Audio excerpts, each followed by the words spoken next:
warahmatullahi wabarakatuh. Yang terhormat Bapak Ibu dosen, penilai uji kinerja PPG dan Jabatan Transformasi PET 1 tahun 2025. Perkenalkan, nama saya Yuni Lestari dengan nomor induk mahasiswa 24031171065. Saya adalah guru JMI Jamiatul Ulum Pojok, Kecamatan Tamanharjo, Grobogan, sekaligus sebagai mahasiswa PPG Darjah Transformasi Plus Kementerian Agama PET 1 tahun 2025 di LPTK UIN Walisongo Semarang.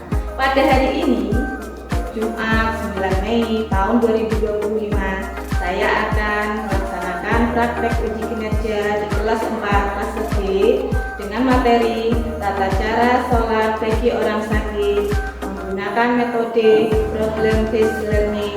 Kepada dosen penilai, mohon saran dan bimbingannya. Terima kasih. Wassalamualaikum warahmatullahi wabarakatuh.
Berdoa dulu, dipimpin oleh ketua kelas.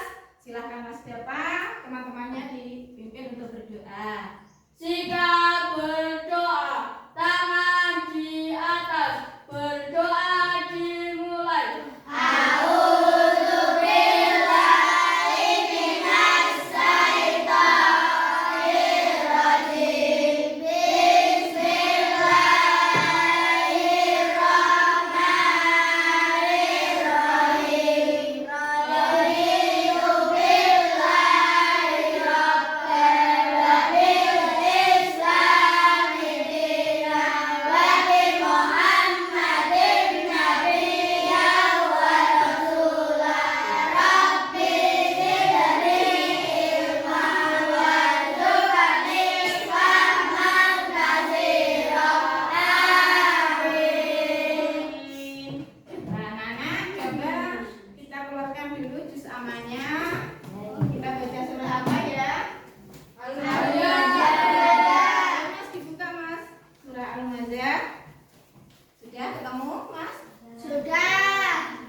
Nyanyi, katakan rukun Islam yang pertama.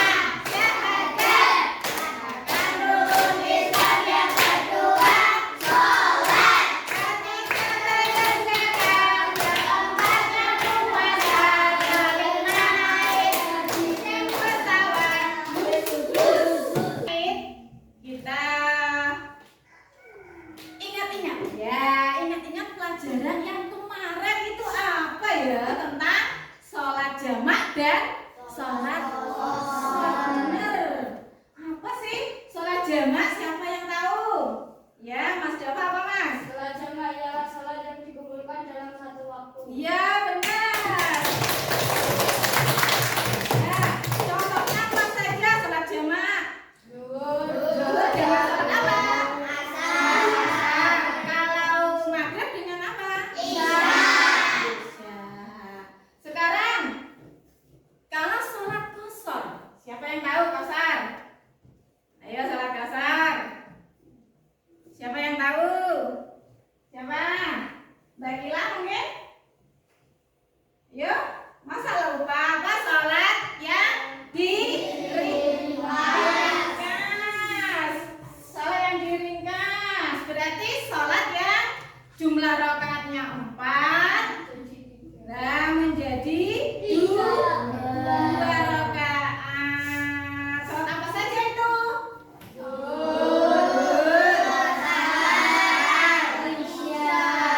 Isya. Benar. Tepuk tangan untuk kita semua. Masuki pelajaran yaitu tata cara sholat bagi orang yang sakit. Kita lihat dulu anak-anak setelah ini apa yang harus kita lakukan. Nah, tujuan pembelajaran hari ini yaitu agar kalian semua anak-anakku bisa menjelaskan pengertian sholat bagi orang yang sakit secara lisan dan tertulis. Berarti nanti kamu kalau dikasih soal bisa menulis jawabannya, menulis ya. Secara tertulis itu berarti menulis. Kalau secara lisan itu berarti kamu bisa mengucapkan, menyampaikan hasil diskusi nanti kelompokmu di depan kelas. Paham ya? Yang kedua, tujuan yang kedua yaitu mengidentifikasi tata cara sholat bagi orang yang sakit berdasarkan tingkat kemampuannya. Ada seorang kakek, dia sholatnya tidak kuat berdiri karena sedang sakit. Maka dia sholatnya dengan cara apa? Duduk. Cara duduk. Kalau tidak kuat dengan duduk, bagaimana? Dengan cara berbaring. Terus nanti akan kita lihat videonya menunjukkan yang ketiga, tujuan pembelajarannya menunjukkan sikap tanggung jawab melaksanakan sholat meskipun dalam keadaan sakit tetap sholat. Berarti nanti anak-anak setelah pelajaran ini, aku pusing, kok gak kuat berdiri, aku tak duduk. Boleh apa tidak? Boleh, karena memang keringanan sholat bagi orang yang sakit memang ketika tidak kuat berdiri dia boleh duduk, tidak kuat duduk dia boleh berbaring, tidak kuat berbaring boleh terlentang, boleh dengan isyarat seperti itu ya. Paham? Kita lanjutkan. Nah, ini ada seorang anak ya sedang sakit. Suatu hari teman kalian bernama Ahmad sedang sakit demam tinggi. Terus tidak bisa berdiri. Ya bingung. Apakah dia harus tetap sholat atau bagaimana cara yang benar kalau dalam keadaan sakit? Sholatnya itu harus bagaimana? Keluarganya juga belum tahu caranya yang tepat bagaimana. Nanti masalah yang pertama yaitu apa yang sebaiknya dilakukan oleh Ahmad, nanti kamu kerjakan. Terus yang kedua, bagaimana cara sholat yang benar untuk orang sakit seperti Ahmad. Ya? Paham? Paham. Paham?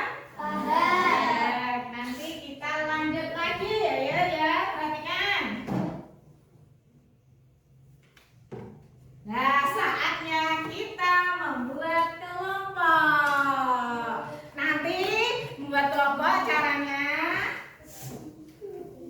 akan bagikan untuk induknya yang saya panggil nanti maju ke depan ya.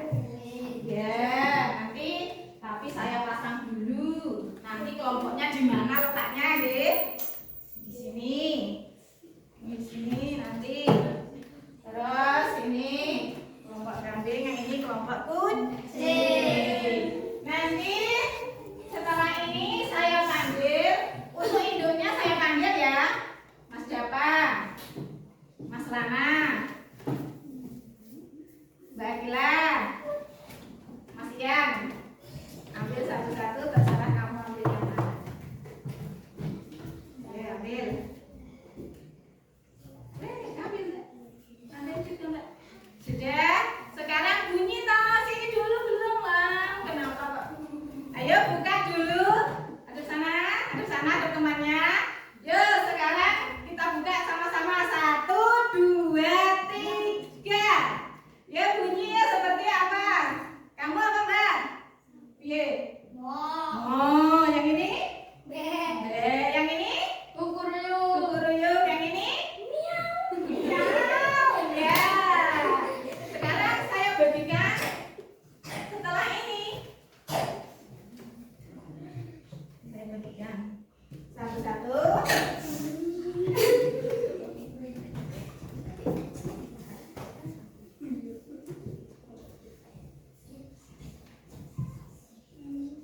Ini Mas. Tadi tidak lihat ini dalamnya apa, tidak tahu ya. Kamu buka, nanti kamu ikut mengikuti indukmu menuju tempat duduknya masing-masing. Yuk, dibuka. 1, 2, 3, dibuka. Sapi ada ya? Ayo semuanya berdiri dan mengikuti tempat duduknya masing-masing di belakangnya mas ini yang induknya. Ya, mana ya kelompoknya mana? Coba sini Mbak, jembreng ini si biar. Ayo berbunyi. Kamu bunyi sama siapa?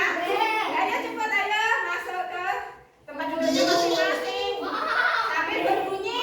Ayo, mana suaranya?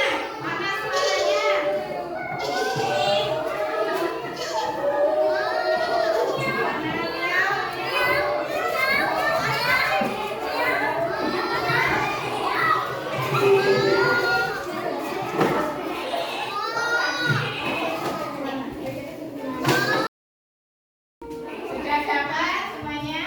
Nah, sekarang langkah tadi sudah kita lakukan. Langkah yang pertama tadi sudah ketemu induknya masing-masing apa belum? Coba gambarnya disamakan dengan yang ada di meja. Nanti kalau salah meja, wah salah nanti. Ya, benar apa tidak? Benar.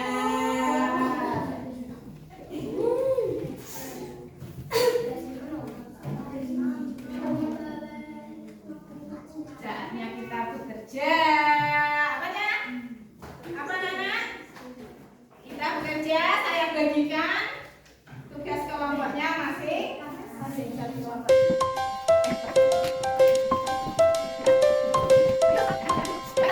Sekarang saatnya bekerja. Bekerja ini berarti kerja bersama-sama. Satu kelompok, satu aktivitas. Jawab nanti diskusinya setelah tayangan video ini. Kita lihat video dulu ya. Ini sudah siap ya anak-anak. Tapi sebelum kita saksikan video ini, ayo mana suara kelompoknya masing-masing? Coba suara ayam. Kambing. Suara kucing. Suara sapi. Oke, kita lanjutkan. Assalamualaikum anak-anak. Hari ini pada mata pelajaran fikih kita akan belajar tentang sholat bagi orang yang sakit. Sholat merupakan salah satu cara bagi hamba Allah untuk berhubungan dengan Allah Subhanahu wa Ta'ala. Ini artinya, dalam keadaan bagaimanapun, kita harus melaksanakan sholat, misalnya dalam keadaan sakit, bepergian, dan peperangan. Kita harus tetap melaksanakan sholat. Dalam keadaan sakit, apabila orang tersebut masih mampu berdiri, hendaklah ia sholat dengan berdiri. Apabila tidak mampu berdiri, ia dapat sholat dengan cara duduk. Dan apabila tidak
bekerja. Ya, bekerja.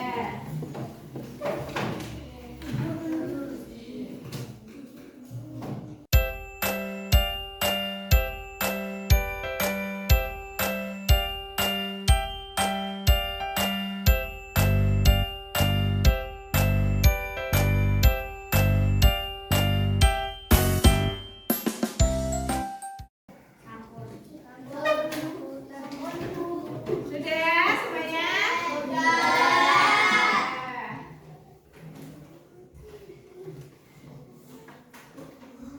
Saatnya presentasi.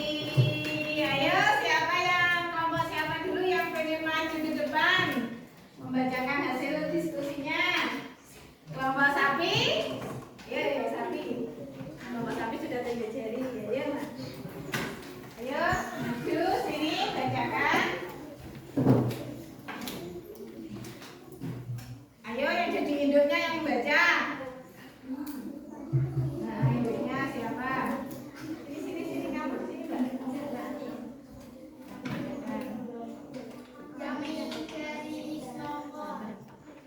Kami dari kelompok 1 sapi akan membacakan hasil presentasi. Yang pertama, apa yang sebaiknya dilakukan umat? Sholat.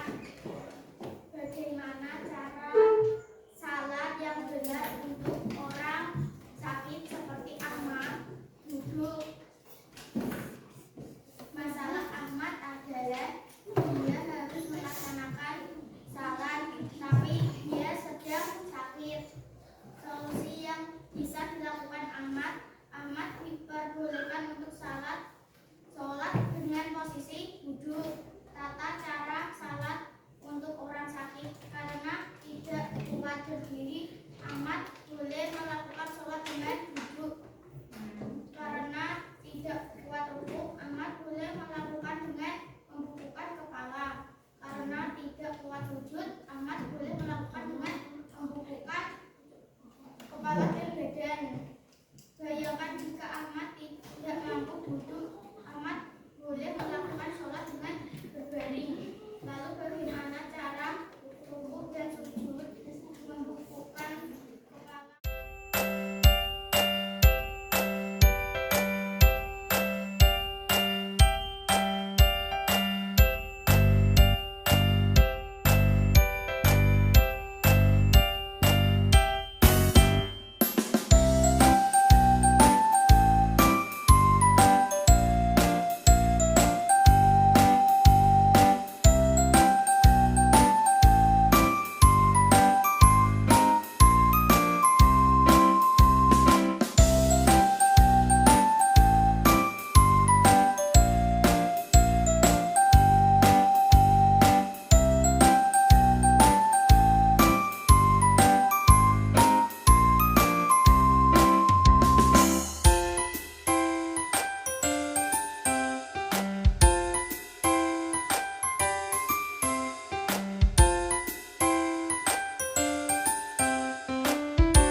menunduk dari kelompok sambil berbunyi ke depan dikumpulkan ya bareng sama-sama bareng tidak apa-apa ya sini kumpulkan.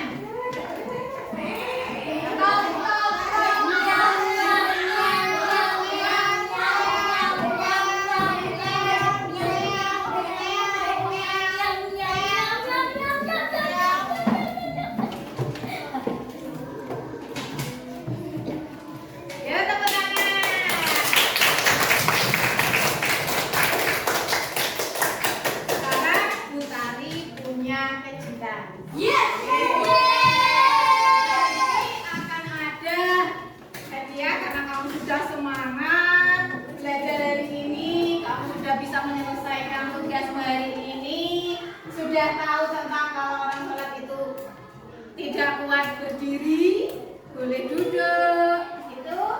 Terus kalau tidak kuat duduk boleh berbaring. Nanti saya kasih kejutan hadiah untuk yang maju ke depan tadi, yang paling heboh siapa? Kelompok mana? Yang paling ceria yang mana? Yang paling semangat yang mana? Ya, coba. Untuk kelompok yang paling heboh, kelompok kambing.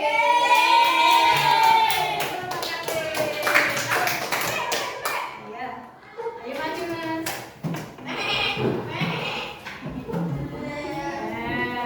Ini maju.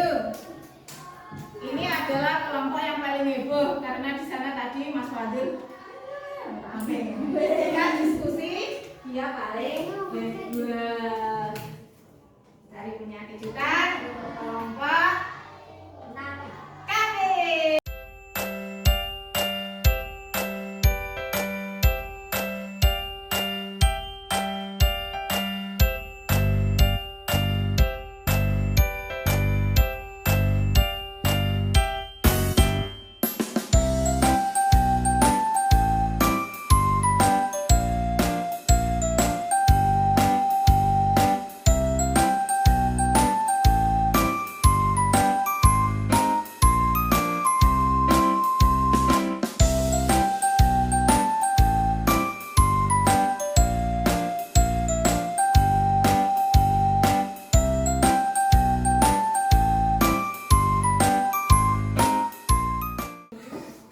Sudah diberi hadiah.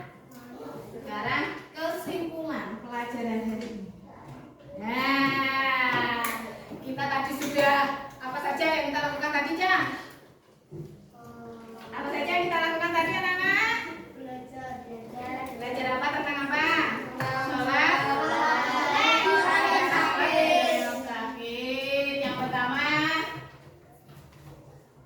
Yang pertama tadi sholat. Kalau tidak kuat duduk. Sholat itu adalah kewajiban setiap umat Islam. Wajib itu apa saja? Harus dilakukan mendapat pahala. Ya betul. Kalau ditinggalkan berdosa. Terus kesimpulan kedua, Allah memberikan keringanan bagi hambanya yang sakit untuk tetap sholat. Bagaimana tadi caranya? Dengan berbaring atau dengan cara duduk, jadi baring, terlentang dan isyarat. Yang keempat, kesimpulan. Jadi jangan sampai kita meninggalkan sholat, karena sholat itu adalah perintah Allah Ta'ala yang telah memberi kita rezeki dan kasih sayang. Adalah sholat itu adalah kewajiban. Jadi harus tetap sholat. Gimana? Sudah paham atau belum? Sudah paham. Kalau sudah paham, kamu kerjakan asesmennya ya, penilaian. Nanti ini satu orang satu kamu isi semua.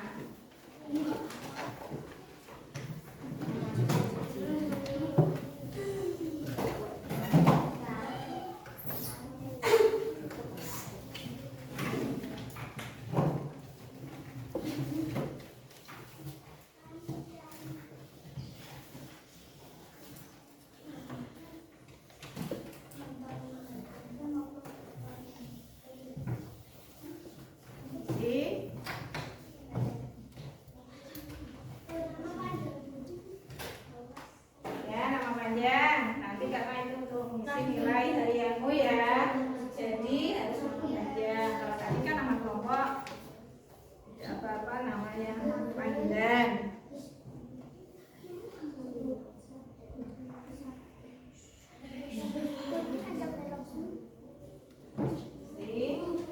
Hari ini hari Jumat tanggal 9 Jumat tanggal 9 Mei 2025. Jumat Mas, diisi Jumat. Diisi Jum. Alhamdulillah pelajaran hari ini sudah selesai. Senang apa tidak? Alhamdulillah. Sekarang alat tulisnya dimasukkan. Terus ayo kembali ke tempat tadi. Kembali ke tempatnya masing-masing seperti tadi.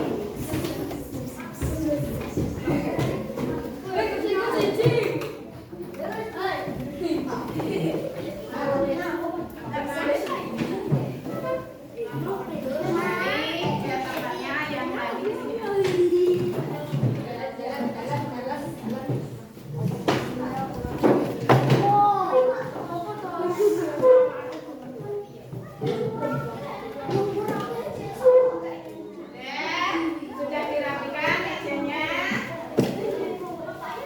Hasil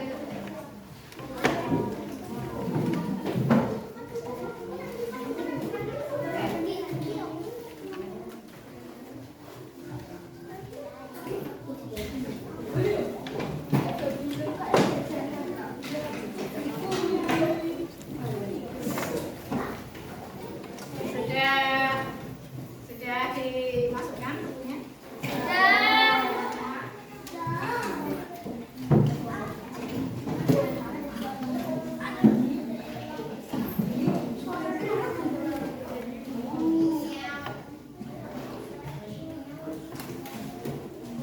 Sudah ya, anak-anak. Alhamdulillah hari ini kita sudah belajar bersama-sama tata cara sholat bagi orang yang sakit.